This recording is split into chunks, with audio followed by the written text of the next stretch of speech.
Baik, Assalamualaikum warahmatullahi wabarakatuh.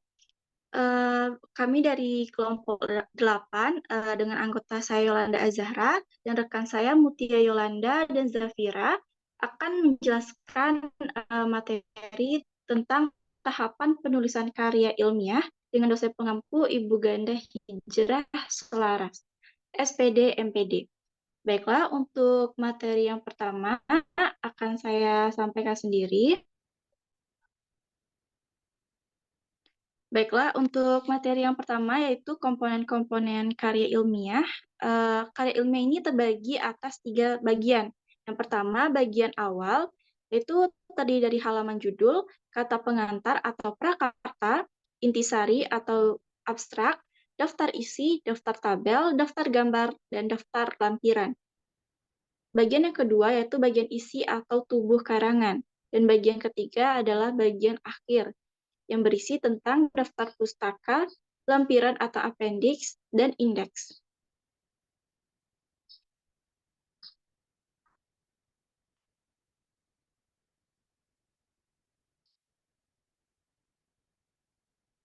Untuk bagian isi atau tubuh dari makalah, itu ada satu pendahuluan yang mana itu berisi latar belakang penulisan makalah. Dan bagian yang kedua itu ada deskripsi masalah yang berisi data menurut literatur dan survei.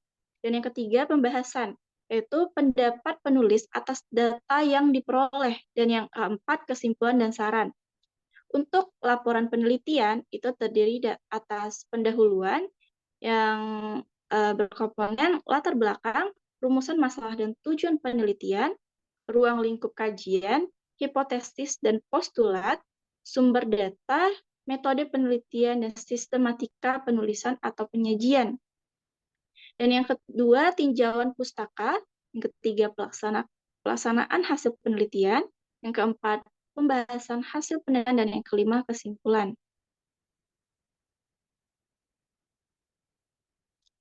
Untuk pada artikel ilmiah, itu komponennya adalah yang pertama judul, yang mana merupakan ringkasan ide pokok yang merepresentasikan dari variabel yang diteliti.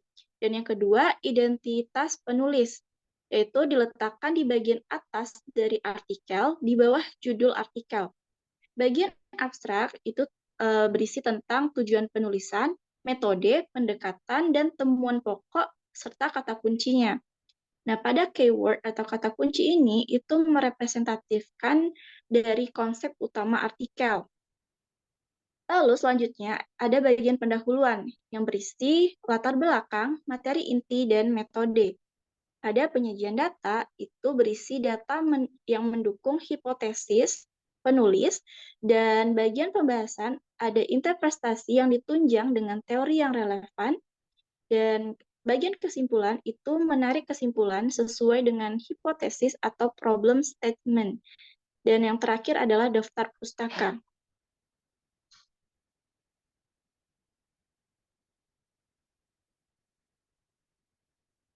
Baiklah, selanjutnya mengenai tahapan penulisan karya ilmiah. Yang pertama, tahapan persiapan. Pada tahapan persiapan ini, itu memilih topik, lalu membatasi topiknya. Selanjutnya, mengumpulkan pustaka, lalu penentuan tujuan, dan menyusun kerangka. Dan tahapan yang kedua itu adalah tahapan pengumpulan data, yang mana data dapat diperoleh dari buku, jurnal, penelitian, wawancara, observasi, dan sumber lainnya. Dan yang ketiga, tahapan pengorganisasian dan pengonsepan. Nah, tahapan pengorganisasian ini pengelompokan bahan dan bagian pengkonsepan sesuai urutan dalam kerangka karangan. Untuk tahapan penyuntingan konsep itu harus memperhatikan teknis penulisan, kalimat, paragraf, dan bahasa. Dan yang terakhir, bagian yang kelima, karya ilmiah itu dapat disajikan dengan disusun dan dipublikasikan.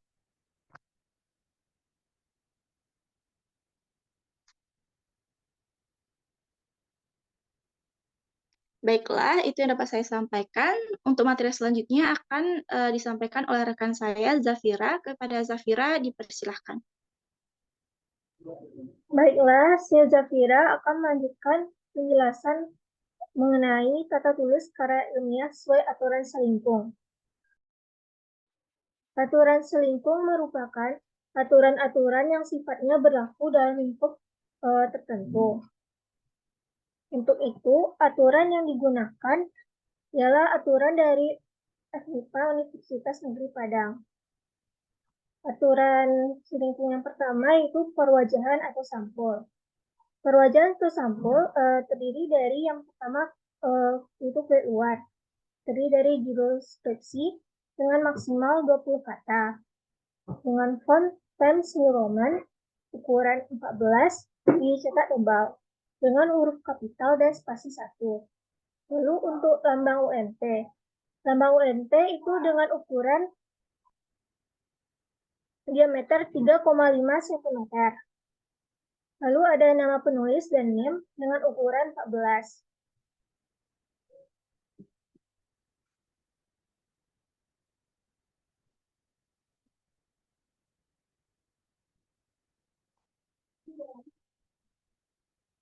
Lalu di kulit luar ada nama prodi, jurusan, fakultas dan universitas, dan ukuran huruf 14 yang ditebalkan dengan huruf kapital dan spasi 1. Untuk tahun terbitnya dengan ukuran 12 ditebalkan. Lalu yang kedua, kulit dalam. Pada kulit dalam terdapat yang pertama judul skripsi dengan maksimal 20 kata, font Times New Roman dengan ukuran 14 dicetak tebal. Untuk huruf kapital maksimal dalam 4 baris dengan spasi 1. Untuk lambang UMT dengan ukuran 3,5 cm. Nama, NIM, nama prodi, jurusan, fakultas, universitas, dan tahun terbit. Yang kedua, tata cara pengetikan. Untuk tata cara pengetikan, yang pertama font Times New Roman dengan font size 12 pt, lalu kertas foto A4. Untuk marginsnya biasanya 4, 4, 3, dan 3. Lalu kalimat diketik berjarak 2 spasi, kecuali daftar pustaka, judul tabel, grafik, atau gambar dengan 1 spasi. Lalu kalimat pertama dari judul, bab, dan subbab berjarak 2 spasi. Lalu tata cara pengetikan nama babnya itu huruf kapital di tengah halaman. Lalu nama subbab dan subbab itu huruf awal setiap kata dengan huruf kapital. Lalu subbab dimulai 3 dengan 2 kali 1,5 spasi dari kalimat terakhir. Huruf pertama alinea pertama dimulai pada ketukan ke-6 dari tepi kiri. Untuk singkatan yang muncul pertama kali harus ditulis lengkap. Tanda baca diletakkan segera setelah huruf terakhir. Lalu yang terakhir, kata baru setelah koma dan koma dimulai pada ketukan kedua. Yang ketiga, penomoran halaman. Nomor halaman itu di kanan atas, kecuali pada bab baru di bagian tengah bawah. Bagian awal digunakan angka Romawi kecil. Itu dengan huruf I kecil, I2 kecil, I3 kecil, dan seterusnya. Di bagian tengah bawah. Lalu bagian isi dan bagian akhir digunakan angka Arab. Nah, 1, 2, 3, dan seterusnya. Yang keempat, sistem penomoran. Untuk sistem penomoran itu menggunakan sistem Eropa. Baiklah, sekian penjelasan dari saya. Saya kembalikan kepada moderator. Baik, terima kasih kepada Zafira atas materinya. Untuk materi selanjutnya akan disampaikan kepada rekan saya, Mutia Yolanda. Kepada Mutia, dipersilahkan. Baiklah, terima kasih kepada moderator. Selanjutnya saya akan membacakan tata tulis karya ilmiah sesuai aturan selingkung yang nomor 5, yaitu gaya penulisan. Penulisan memakai gaya esai. Sistem penomoran digunakan hanya untuk menomori masalah dan hipotesis. Kemudian tidak dibenarkan menggunakan singkatan dalam bagian isi tulisan, kecuali pada tabel atau bagan.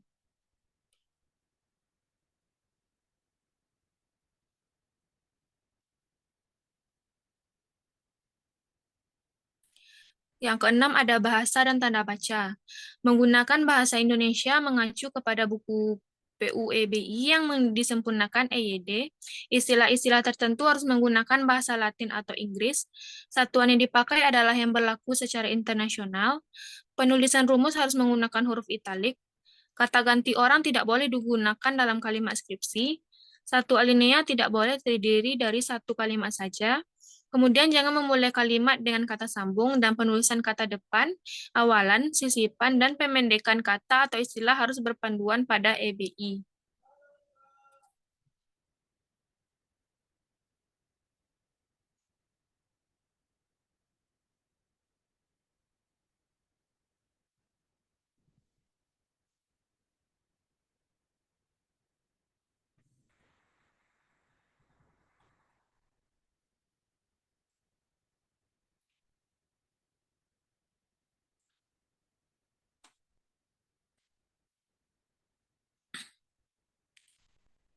Slide selanjutnya.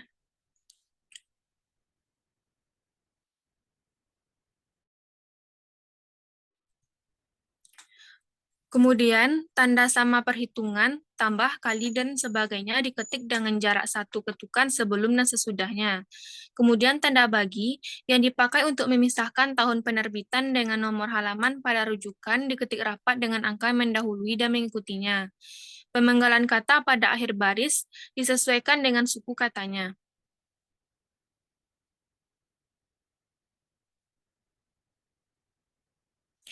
Yang ketujuh ada penulisan daftar pustaka. Butir-butir pustaka diurutkan secara alfabetis menurut nama akhir pengarang, tidak perlu menggunakan nomor urut.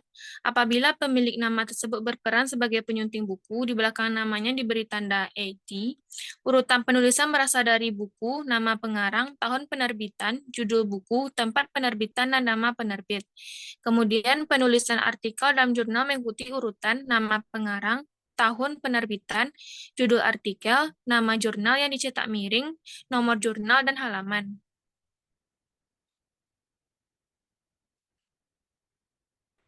Yang kedelapan ada tabel atau bagan atau grafik atau gambar. Semua tabel atau bagan, grafik, gambar diberi judul dan nomor. Judul tabel diletakkan di atas tabel, sedangkan judul bagan atau grafik atau gambar ini diletakkan di bawahnya. Nomor tabel, bagan, grafik, atau gambar digunakan angka Arab. Jika suatu tabel dikutip, jelaskan sumbernya dengan memberi nama akhir pengarang, tahun, dan halaman sumber yang dituliskan di bawah tabel. Sekian dari saya kembalikan kepada moderator. Baiklah, terima kasih kepada Mutia Yolanda atas materinya. Baiklah, berakhir pula presentasi dari kami. Atas kesalahannya, kami mohon maaf. Kami akhiri dengan Assalamualaikum warahmatullahi wabarakatuh.